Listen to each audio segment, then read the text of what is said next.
ప్రభుత్వాలు వచ్చి 7 నెలలు అవుతున్నాయి. ఈ ప్రభుత్వాలు కంప్లీట్గా డెవలప్మెంట్ అంటున్నాయి, గత ప్రభుత్వాలు సంక్షేమం అంటున్నాయి. ఎలా వెళ్తే బాగుంటుంది అంట? ఏమోనన్న, మనకైతే వాటి గురించి అంత ఐడియా లేదు. మనకి రాష్ట్రం డెవలప్ అవుతుందని ఉద్దేశంతో ఎంచుకున్నాము. చూద్దాం, ఒక ఇంకా 3 సంవత్సరాలు చూడాలి. అలా అని చెప్పి ఓట్లు మారుస్తూ ఉన్నాం అనుకోండి, మనకు కూడా దెబ్బ అవుతుంది. ఎవరికైనా టైం ఇస్తేనే కదా తెలిసేది. ఒక పక్క చూసుకుంటే మొన్న ఎలక్షన్స్ అయినాయి, రాష్ట్రాల మధ్య కూడా పెద్ద తారతమ్యం లేకుండా 2-3 నెలల గ్యాప్ అవుతుంది. ఒక పక్క జమిలీ ఎలక్షన్ మళ్ళీ వస్తే ఖర్చులు తగ్గుతాయి, ఒకేసారి పారదర్శకంగా ఎలక్షన్ ఉంటుంది అంటున్నారు. ఎలా చూడాలి అంటే వీళ్ళు ఏమంటున్నారంటే 1 నేషన్ 1 ఎలక్షన్ అయితే ఇన్నిసార్లు రాష్ట్రాలకి పెట్టే ఖర్చు తగ్గుతుంది అంటున్నారు. అంటే ఖర్చునన్న 2 రాష్ట్రాలు మనకి అన్ని రాష్ట్రాలతో పోల్చుకుంటే మనకి ట్యాక్స్లు ఎక్కువ ఉన్నాయి, అన్నీ ఉన్నాయి. జిఎస్టీ కూడా ఎక్కువ ఉంది, డబుల్ ట్యాక్స్ పే చేస్తున్నాం, కరెంట్ బిల్లు అన్నీ అట్లాగే ఉన్నాయి. మన సాధారణ మనిషి బతకాలంటే రేషన్ ఇవన్నీ ఉన్నాయి కదా, వాటి కూడా ఏం తగ్గల. అది ఒక సామాన్య మిడిల్ క్లాస్ వాడికి అయితే ఏం లేదన్న. అయితే ఉన్నోళ్ళకి ఏదన్నా అవుతుందేమో కానీ తెలియదు, కానీ సామాన్యుడికి అయితే ఏం లేదు. అది అన్న మరి చూసుకుంటే ఒక పక్క ఉచితాలు ఎంతవరకు ఇవ్వచ్చు, సంక్షేమం బాటలో వెళ్తే అప్పులు పాలేనా? ఉచితాలకి ఆశపడకూడదన్న. మనం ఉచితాలకి ఆశపడి చెందితే ట్యాక్సులు కట్టుకోవాలి, అన్ని కట్టుకోవాలి. అది తెలియట్లేదు జనాలకి. ఏది ఫ్రీ అన్నా లైన్లు కడుతున్నారు, కార్డులు ప్రూఫ్లు అవి పెడుతున్నారు, అంతేగాని ఎంతవరకు వస్తుంది, ఎంతవరకు నష్టం జరిగేది అనేది వాళ్ళకి తెలియట్లేదు. అది తెలుసుకోవాలి జనాలు. సంక్షేమము అభివృద్ధికి పెద్దపీట కాబట్టి కేంద్రం ఇచ్చే నిధులు అప్పులే అవుతాయి అంటున్నారు విశ్లేషకులు. ఎందుకంటే ఎలక్షన్స్ ముందు ఎన్ని చెప్పినా కేంద్రం రాష్ట్రం బాగుపడాలన్న హాస్పిటల్ ఉండాలి. ఏంటి ఇంతమంది జనాభా పెరిగే కొద్దీ రవాణా సంస్థ పెరుగుతుంది, రోడ్ల అభివృద్ధి ఉండాలి. ఇవన్నీ చూసుకొని వెళ్ళాలి. మనం ఎప్పుడు రేషన్ తీసుకున్నాము, కిరాణా తీసుకున్నాము, అన్ని ఉచిత పథకాలు వచ్చాయి అని చెప్పి మనం ఆలోచిస్తే అది మన పిల్లలకి భవిష్యత్తు పైన పడిద్దన్న, గట్టిపీయటమే పడిద్ది. మరి చూసుకున్నట్లయితే ఒక పక్కన చూసుకుంటే మాజీ ప్రభుత్వాలు అంతకుముందు ఇదే సెక్షన్లో మోడీ గారే, ఇప్పుడు మోడీ గారే. కానీ దక్షిణాది రాష్ట్రాలకు వచ్చే ఇన్కమ్ కావాలి, కానీ కేంద్రానికి మనం అవసరం లేదంటారు ఎక్కువ శాతం. ఎందుకంటారు? కేంద్రానికి అంటే ఇప్పుడు అన్ని రాష్ట్రాలు చూసినట్టుగా మన రాష్ట్రం చూడట్లేదన్న. ఇప్పుడు అన్ని రాష్ట్రాలు డెవలప్ ఎక్కువ అవుతున్నాయి, మన రాష్ట్రం మీద ఫోకస్ లేదు. నాకు తెలిసినంత వరకు మన రాష్ట్రం మీద కొంచెం ఫోకస్ పెడితే ఇప్పుడు హైదరాబాద్ ఢిల్లీ వర్క్ చేయాల్సిన అవసరం లేదు. సాఫ్ట్వేర్ వాళ్ళు ఇక్కడే చేయొచ్చు.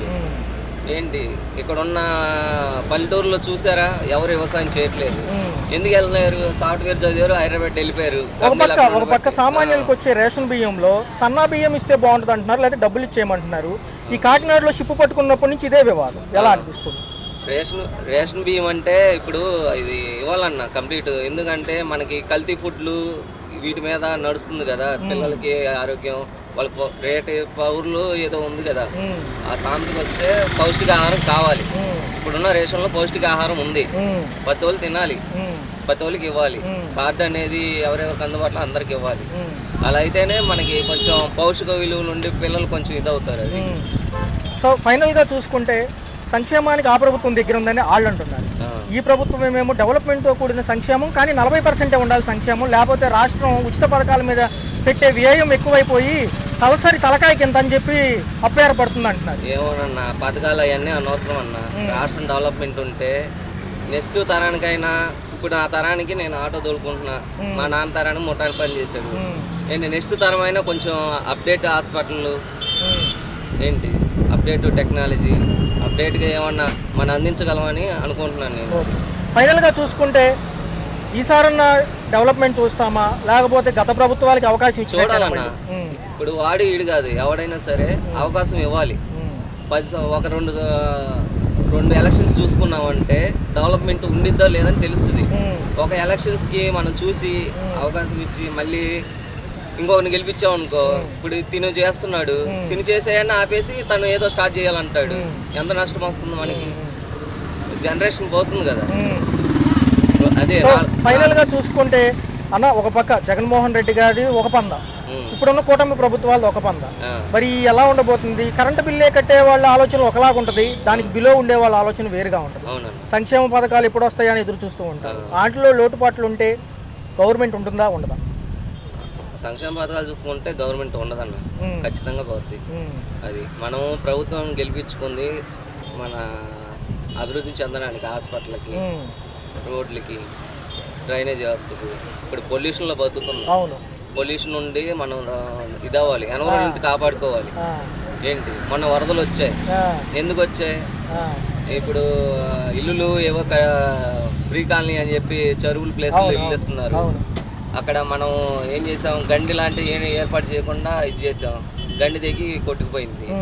అలాంటివి రాకుండా ఉండాలంటే కొంచెం మన గవర్నమెంట్ కాదు, మనమే చేయించుకోవాలి వర్క్.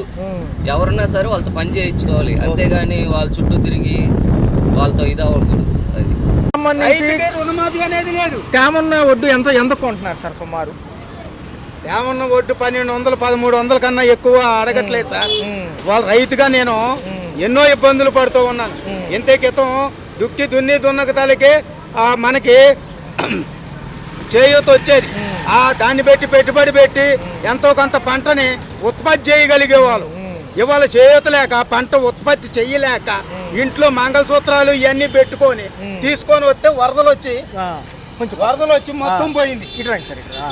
వరదలు వచ్చి మొత్తం పోయింది. ఈ రోజున చాలా అన్యాయమైన పరిస్థితి ఉంది. పిల్లల ఫీజు రియంబర్స్మెంట్ లో ఇంతవరకు పిల్లలకి విద్యాదీవెన కానీ గతంలో ఆర్బీకేలు ఉండేవి, వాళ్ళే వేసుకునేవాళ్ళు సార్. డైరెక్ట్ కొనేసేవాళ్ళు. దళారీ వ్యవస్థ వచ్చేసి ఒకడేమో రైతు కాడికి వచ్చేసి 1200, 1300 రూపాయలు తీసుకుంటున్నాడు. ఆడి అమ్మనే చెయ్యి మారక తలకి 1800 రూపాయలు చేసి అమ్మేసుకుంటున్నాడు. నా దగ్గర కొనేవాళ్ళు లేడు. పెట్టుబడి సాయం కూడా లేదు కదా. పెట్టుబడి సాయం లేదు, విద్యాదీవెన లేదు. ఈ ప్రభుత్వం వచ్చిన 6 నెలల పాలనలో ఏమీ అక్కడ వరకదీసింది ఏమీ లేదు. వీళ్ళంతా ఏదో ఆడు లడ్డు చేశాడు, ఈడు ఆ కల్తీ చేశాడు, ఈ కల్తీ చేశాడు, వీటి మీదే పోతుంది. కానీ ప్రభుత్వం యొక్క పరిపాలన అంటే ప్రజలకు ఉపయోగపడ్డది ఏమీ లేదు. అంటే క్లారిటీగా చెప్పారు సార్, అసెంబ్లీలో లోటు బడ్జెట్ ఉంది, ఏదైనా అప్పులు పాలు చేయాల్సిందే అంటున్నారు. అంటే లోటు బడ్జెట్ ఉందని ముందు తెలుసుగా సార్. లోటు బడ్జెట్ ఉందని చంద్రబాబు నాయుడు గారు మేధావే కదా, మరి మేధావి అన్నాడు. ముందు లోటు బడ్జెట్ ఉందని తెలుసు కదా, అయినప్పుడు మళ్ళీ అబద్ధం ఆడి మళ్ళీ రావటం ఎందుకు? అబద్ధం ఎందుకు ఆడటం? అంటే నిజాయితీగానే చెప్పొచ్చు కదా. లోటు బడ్జెట్ ఎలక్షన్స్ ముందు ఎన్నో హామీలు ఇస్తాం, అవన్నీ జరపలేం కానీ ఆయనే అంటున్నారు. అదే ఇప్పుడు ప్రజలను మోసగించి ముందుకు రావటం, కానీ ప్రజలను మోసగించి ఎలక్షన్లో నెగ్గటమే తప్పనిడిచి ప్రజలకు మీరేం ఉపయోగపడ్డారు ఈ 6 నెలల పాలనలో? అదొకటి చెప్పండి. 6 నెలలు పాలన చేశారు, ఏం ఉపయోగపడ్డారు? పిల్లలకి విద్యాదీవెన వేసారా, లేకపోతే రైతు భరోసా కేంద్రాల్లో రైతు భరోసా ఇదేసారా? ఏం చేశారు? సంక్షేమం అమ్మఒడి వేసారా? సంక్షేమం వల్లే రాష్ట్రం లోటులోకి వెళ్ళింది. 80% సంక్షేమ రాష్ట్రం లోటుకి వెళ్ళింది. ఎన్ని రాష్ట్రాలు లేవండి సంక్షేమం చేసే రాష్ట్రాలు? చాలా రాష్ట్రాలు ఉన్నాయి కదా, అవన్నీ లోటు బడ్జెట్లోకి వెళ్తాయి కదా. మన ఒక్క రాష్ట్రమే వెళ్తాయి కదా. ఎవడో ఉన్నప్పుడేమో అదే అయిపోతుంది, సింగపూర్ అయిపోద్ది, జపాన్ అయిపోద్ది అని చెప్పుకొచ్చారు. ఏమండి, నలుగురున్న ఫ్లైట్ని తీసుకొచ్చి ఫ్లైట్ మొత్తం సింగపూర్ నుంచి ఫ్లైట్ ఇక్కడికి వేసుకొచ్చేది. నలుగురు అక్కడి నుంచి ప్రయాణిస్తే వాళ్ళు 30 టికెట్లు ఉంటే 30 టికెట్లు మనం డబ్బులు కట్టి సింగపూర్ నుండి ఫ్లైట్ నడిపాం. దానివల్ల మనకు ఉపయోగం ఉంది, అది మనకు లాసే కదా. ఇప్పుడు మనం చేసి ఇప్పుడు అడ్వర్టైజ్మెంట్ చేస్తాం, అడ్వర్టైజ్మెంట్ వల్ల మనకు లాసే కదా. మీరు ప్రజలకి ఏం పరిపాలన చేస్తున్నారు చెయ్యండి. అంటే సంపద సృష్టికి ఇది ఒక మార్గం. ఏం సంపద సార్? మన దోసుకొని మనకే పెడుతున్నారు. ఇప్పుడు కరెంట్ ఛార్జీలు ఉన్నాయి, ఎంత ₹1.50 వరకు పెంచారు. ఇప్పుడు ₹1.50 ఒక యూనిట్కి ₹1.50 పెరిగింది. అది సంపద ఎలా సృష్టించడం అయింది? ప్రజలను దోసుకొని ప్రజలకే పెట్టడం అయింది. అది ఎలా సంపద సృష్టించడం అయిందండి? అది ఎలా సంపద ఈ మాత్రం సృష్టించే వాళ్ళు దేశం మీద చాలా మంది ముఖ్యమంత్రులు ఉన్నారు. వీళ్ళే వచ్చి ఎరగదీయాలంటే నలుగురు ముగ్గురు కలిసి వచ్చి ఇక్కడ ఎరగదీసే పని ఏమీ లేదు. ప్రజలు ఎవడు కాడే బతుకుతాడు. ఎన్డీఏలో భాగంగా ఉన్నాం కాబట్టి కేంద్రం కూడా ఎన్డీఏలో భాగంగా ఉండబట్టే దోసుకోగలుగుతున్నారు ఇంకా బాగా. ఇప్పుడు అంత మందే కదా, అలాగే దోసుకోగలుగుతున్నారు. అంతకన్నా ప్రజలకి ఏం ఉపయోగపడుతున్నారు సార్? ఏమంటారు సార్? ఇప్పుడు అమ్మఒడి అడిగారు సార్, అమ్మఒడి ఎంతమందికి ఇస్తున్నారు? అవును, కుటుంబంలో ఎంతమందికి పిల్లలు ఉన్నారు, ఎంతమందికి ఇస్తున్నారు? అంటే వీళ్ళందరూ అడుగుతుంది అమ్మఒడి కాదు, మంచి విద్య అడగాలి. గవర్నమెంట్ స్కూల్లో మంచి ఫెసిలిటీ అడగాలి. అవి అడగట్ల. అమ్మఒడి కావాలంటున్నారు. ఎంతమందికి ఇస్తారు అమ్మఒడి? గతంలో ఉచితాలకు అలవాటు పడి ఉన్నారు కదా. ఇప్పుడు ఆయనే అన్నాడు, ఏమన్నాడు? మా డబ్బులు తెప్పి మాకే ఇస్తున్నారు అన్నారు. ఇప్పుడు ఆయన అన్నది కరెంట్ బిల్లు ₹1.50 పెరిగింది అంటున్నాడు. ఆ ₹1.50 చూస్తున్నాడు, కానీ అందులో ఉన్న ట్యాక్సులు చూస్తున్నారా? నా కరెంట్ బిల్లు ₹150 వచ్చింది, నేను కట్టింది ₹250. రూపాయిన్నర తీసేస్తే నాకు ఎంత కలిసిద్ది 25 రూపాయలు కలిసిద్దాం, కలిస్తే ఆ రూపాయిన్నర వేసుకుంటే. ఏదైతే ఉందో భారాలు తప్పు అంటున్నారు కదా, తప్పదు కదా మరి. భారాలు తప్పవండి. ఇప్పుడు ఆ ప్రభుత్వం ఉన్నా తప్పలేదు, ఈ ప్రభుత్వం ఉన్నా తప్పలేదు, ఎవడొచ్చినా చేసేది లేదు మాకు. మాది మేము గడుపుకోవాలి అంతే. కాకపోతే అంటే మాకు ఇప్పుడు ఇసుక సిమెంట్ ఇవన్నీ తగ్గి ఉండి పని కలిపితేనే మాకు అదైనా వాళ్ళు ఎంత భారం వేసినా మేము కట్టుకోగలిగేది. మాకు ఉద్యోగపరంగా కానీ మా వృత్తిపరంగా కానీ మాకు ఏదైనా దారి చూపెట్టగలిగితేనే. వాళ్ళు ఏదో ఉచిత పథకాలు ఇస్తారు మేము బతకాలని కాదు. ఎవరైనా అంతకు ముందు ఇచ్చిన ఉచిత పథకాల వల్లే కండి ఇన్నప్పులు. అదే కదా ఇప్పుడు జరుగుతుంది కూడా. అంటే ఉప ముఖ్యమంత్రి గారు ఏమో చూసుకున్నట్లయితే భవిష్యత్తు కోసం చూడండి అంటున్నారు. ముఖ్యమంత్రి గారు నాకు అనుభవం ఉంది కాబట్టి పారదర్శకంగా అమలు అవుతాయి. కాకపోతే రాష్ట్రం అనేది 14 లక్షల కోట్లు అప్పుడు అసెంబ్లీలో అన్నారు అప్పు ఉందని, తర్వాత 10,000 కోట్లు అంటున్నారు. ఒక్కొక్కరు ఒక మాట చెప్పినప్పటికీ భారం తప్పదుగా, మరి ఇంకా చేసేది ఏముంది? వీళ్ళు 14 కోట్లు అవని ఎన్ని కోట్లైనా అవని అండి, ఆ భారం మా మీద మా పిల్లల మీదే పడిద్ది. ఫ్యూచర్ డెవలప్ అవ్వాలంటే పిల్లల గురించి, ఈ అమ్మఒళ్ళకి కాదు. మాకు గవర్నమెంట్ పాఠశాలలో మీరు చూడండి ఇంతకు ముందు ఎంతమంది ఉన్నారు, ఇప్పుడు ఎంతమంది ఉన్నారు. ముందు అది గమనించండి. ప్రభుత్వం సరిగ్గా పనిచేయట్లేదు. 6 నెలలుగా పనిచేయట్లేదు అంటే ఎవడండి? 5 సంవత్సరాలు చేసినోడిని ఎవడు అడిగినోడు లేడు. ఇలా మైక్ ముందుకు వచ్చి 5 సంవత్సరాలు చేసినోడిని అడిగినోడు ఎవడు లేడు. ఇప్పుడు 6 నెలలకు అడిగితే ఎవరు చేస్తారండి? అంటే మరి త్వరలో 2027కే జమిలీ ఎన్నికలు అంటున్నారు. మళ్ళీ మాజీ ప్రభుత్వాలకు అవకాశం ఇచ్చినట్టేనంటారు. అవకాశాలు ఉండవండి. లేదు, అవకాశం లేదు. మేము 4 సంవత్సరాలు 5 సంవత్సరాలు ఖాళీగా ఉన్నాం. ఆయన ఏమంటాడంటే మాకు కరోనా లేదు, మీకు మాకు కరోనా ఉంది అన్నారు. స్టార్టింగ్ రావడమే, నేను పని ఎక్కిన నా టైల్స్ వర్క్ నేను చేసేది పని చేసి స్టార్టింగ్-లోనే ఇసుక ఆపేశారు. అంటే కక్ష సాధింపు చర్యలు స్టార్టింగే. మీకు ఇంకా 6 నెలల్లో కనీసం ఎంతో కొంత రోడ్లు వేయడం కానీ చేస్తున్నారు. వెళ్ళి ఒక్కొక్కటి ఏరియా చూసుకుంటూ డెవలప్ చేసుకుంటూ వస్తున్నారు. మొత్తం ఒకసారి డెవలప్ అవ్వాలంటే ఎక్కడైద్దండి? పథకాలన్నీ ఒకసారి రిలీజ్ అవ్వాలంటే ఎక్కడైద్దండి అని లోటు బడ్జెట్ అని ఇక్కడే చెప్తున్నాడు. లోటు బడ్జెట్ తో మొత్తం ఒకసారి అవ్వాలంటే అలా అయితే కేంద్రం నుండి అమలైన అమౌంట్ కూడా మనకు మొత్తం ఒకసారి వచ్చిద్దా? విడుదల వాడిగానే వచ్చేది.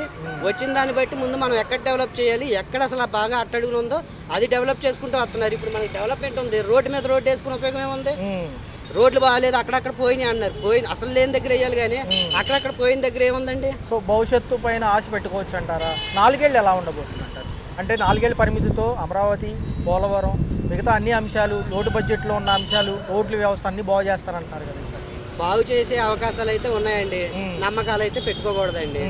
ఎందుకంటే నమ్మకం పెట్టుకున్న కాండి మనం ఓవర్ ఎక్స్పెక్టేషన్స్ అవుతున్నాయి. ఆ నమ్మకం లేకుండా చేస్తారనే ఇదితో ఉంటే చేస్తాం. లేదు నెక్స్ట్ జమినీ ఎన్నికలు అన్నారు కదా, వాటిలోనే మళ్ళీ రివర్స్ అవుతాయి. అంతకు మించి ఏం లేదు. ఆ ప్రభుత్వం సరిగ్గా చేయలేదు కాబట్టి ఇంత రిజల్ట్ వచ్చింది. ఇది సరిగ్గా చేస్తేనే రిజల్ట్ అనేది.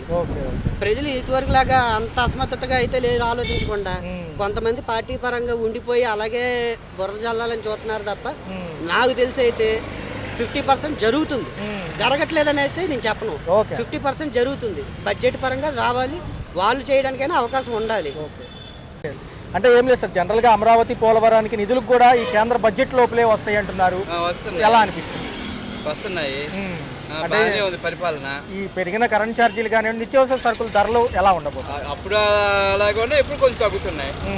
రాబోయే కాలం ఎలా ఉంటుంది సార్? అభివృద్ధి ఫోకస్ అంటున్నారు కదా. బాగానే ఉంటుంది. ఉచితాలు ఎంతవరకు ఇవ్వచ్చు అంటారు? ఉచితాలు అసలు ఎత్తేయాలి నా కోరిక వచ్చి.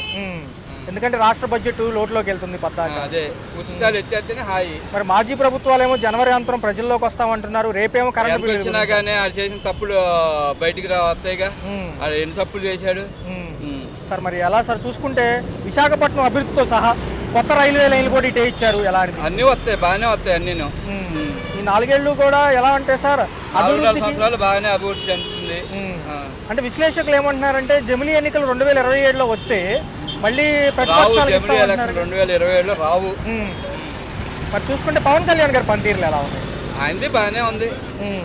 అంటే సార్ మిగతా కదా రోడ్ల మీద బాగానే చేస్తున్నారు సార్. కొత్తగా చూసుకుంటే భూ రిజిస్ట్రేషన్ ఛార్జీలతో సహా భూ వాల్యూలు కూడా పెరుగుతున్నాయి. ఎలా అనిపిస్తుంది? అవును, భూమి వాల్యూలు ప్రతి 2 ఏళ్ళకి పెరగాలి. అది మామూలే కదా. అది ఆ జగన్ ఉన్నప్పుడు పెరిగినాయి, ఇప్పుడు పెరుగుతున్నాయి భూమి వాల్యూస్. సో వాలంటీర్ వ్యవస్థ లేదు, ఒకవేళ వేస్టేగా. అంతకు ముందు ఉందా? కేంద్రం మనకి ఈసారి అన్ని ఇస్తుందా? ప్రపంచ బ్యాంక్ ఏమో 8,600 కోట్లు అప్పిస్తానంటాం సార్ అమరావతి డెవలప్మెంట్ కి. వాళ్ళు ఇచ్చే నిధులు కూడా తొందరగా వస్తే ఇంకా పనులు మొదలు పెట్టవచ్చు. రేపు పండుగల నుంచి బిగిన్ అవుతున్నాయిగా సార్. మరి జనవరి అనంతరం ఈ సంక్షేమాలు, ఉచితాలు తీసేస్తే బెస్ట్ అంటారా? ఉచితాలు కొంతమంది బాగా ఎతికి కొంతమందికి అవసరం లేని కూడా తీసుకుంటున్నారు. అది ఎత్తితే చాలు. Thank you sir.